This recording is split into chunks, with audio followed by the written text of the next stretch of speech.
Hello guys, and now the country that is considered the largest petrol station in the world, Russia, has run out of petrol. How is it possible? Well, all is Ukrainian military strategy to target their oil refineries. Actually, in the recent months, we have destroyed 10 of them in 9 different regions of Russian Federation. But this beautiful feeling that Russia has run out of petrol is not my subjective Ukrainian, but the article in Politico, which is a trustworthy source. They have analyzed the consequences of the Ukrainian drone attacks on Russian oil refineries, constantly rising prices inside Russia for petrol, and what important consequences this will have for Russian export, Russian military machine, and our future Ukrainian victory. Most importantly, in this very vlog, I'm happy to update you about tonight's attack on 2 Russian oil refineries in Ryazan and Voronezh, which will definitely contribute to more problems inside the Russian Federation. So let me tell you more from the ordinary Ukrainian perspective. My name is Anna and I vlog daily from Ukraine since the start of the brutal Russian invasion. So if you're new to the channel, you support Ukraine, please subscribe and help us fight against Russian propaganda and fake news. And my longtime friends, check your subscription status and hit notification button. Russia is a country that does not produce anything. Russia is not the country to compete with the developed North American, European economies.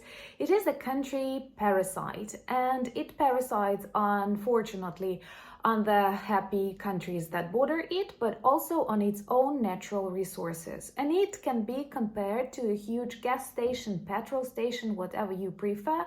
They simply suck out all the resources from their nature and sell them. As one of my subscribers beautifully described it, dig and sell economy. So this dig and sell economy is dependent on natural resources and various refineries, factories and plants that work to change them and then sell them to the countries that are still buying from Russia. Don't you? The best way to live your life normally is not to depend on authoritarian regimes like Russia and unfortunately China. So anyway, Russia was selling their oil, gas, petrol, all the oil-related products even after the sanctions hit it.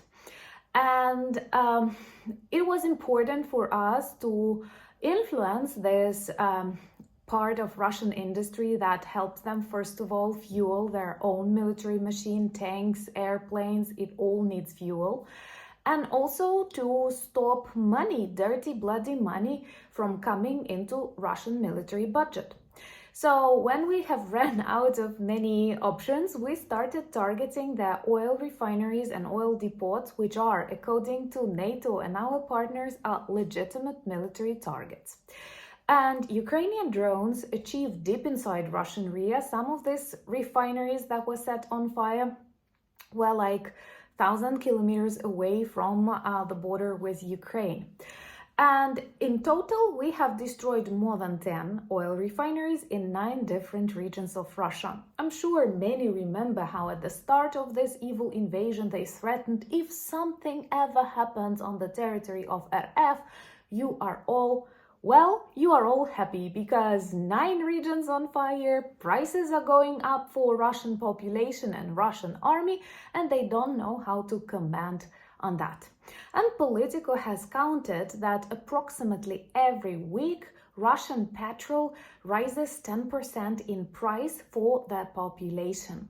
This may cause some troubles, and this will definitely make it more difficult for Putin and propagandists to explain that everything is going according to the plan. Yes, they should mention according to the Ukrainian plan. Remember to subscribe if you're new to the channel. That is the easiest way to demonstrate your solidarity and help us spread more information about these important events in Ukraine and spread more information about Russian war crimes, which is also important. And of course, share and like if you feel like sharing and liking. So this strategy of Ukrainian military that some compared to mosquito bites turned out to be very effective in just months.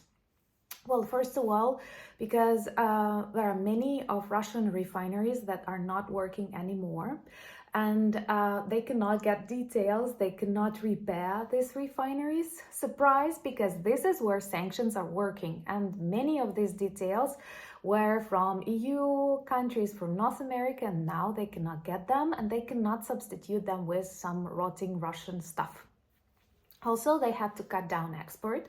They even asked for some oil from Kazakhstan and received no, and started threatening Kazakhstan.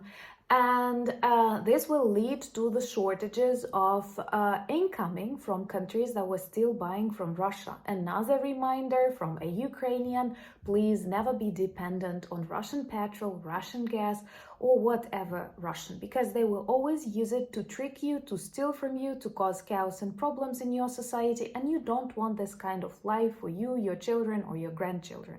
Believe me. So by avoiding Russian products, you actually not only help Ukraine, you also help yourself and secure your own national economies. So with this oil refineries on fire now, they feel shortages even inside Russia. And they desperately needed cheap petrol for army, because army eats out lots of fuel. You cannot imagine how much all of these tanks and huge machines are eating. We know that in Ukraine too. Since the start of war, there were problems, but finally now everything is okay, because we are better sustainable for challenges than Russia. Russia did not predict such things are possible on its territory. So anyway, approximately 10% by every week the prices are going up. Nothing similar happened during all the period of Russian war.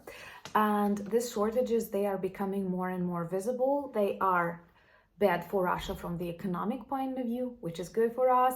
They are bad for Russia from the political point of view, which is good for us. And this is bad for Russia from the military point of view, which is the best for us. And honestly, I think that our successful destruction of Russian oil refineries was something that inspired our allies to help us and aid us more, because they believe we are strong enough, we are resilient enough, and we develop good strategies, military strategies, even when it seems like the whole world is against us or too busy to help us out. So anyway, this night on the 1st of May, we have targeted 2 more oil refineries, one in Ryazan and another one in Voronezh, which are 2 regions in Russia, not that far away and not that close to Ukraine, and they were on fire, which means they will have even worse shortage of petrol in the Russian Federation, and more problems to come, as we will have more long-range missiles. Hopefully F-16s will come to Ukraine. And we are celebrating Easter this Sunday, and everyone in Ukraine is joking that there are 2 things that we are waiting for: Easter and F-16s. So we will have to have our live not this Sunday, but perhaps next Saturday or Sunday. I hope you will understand me.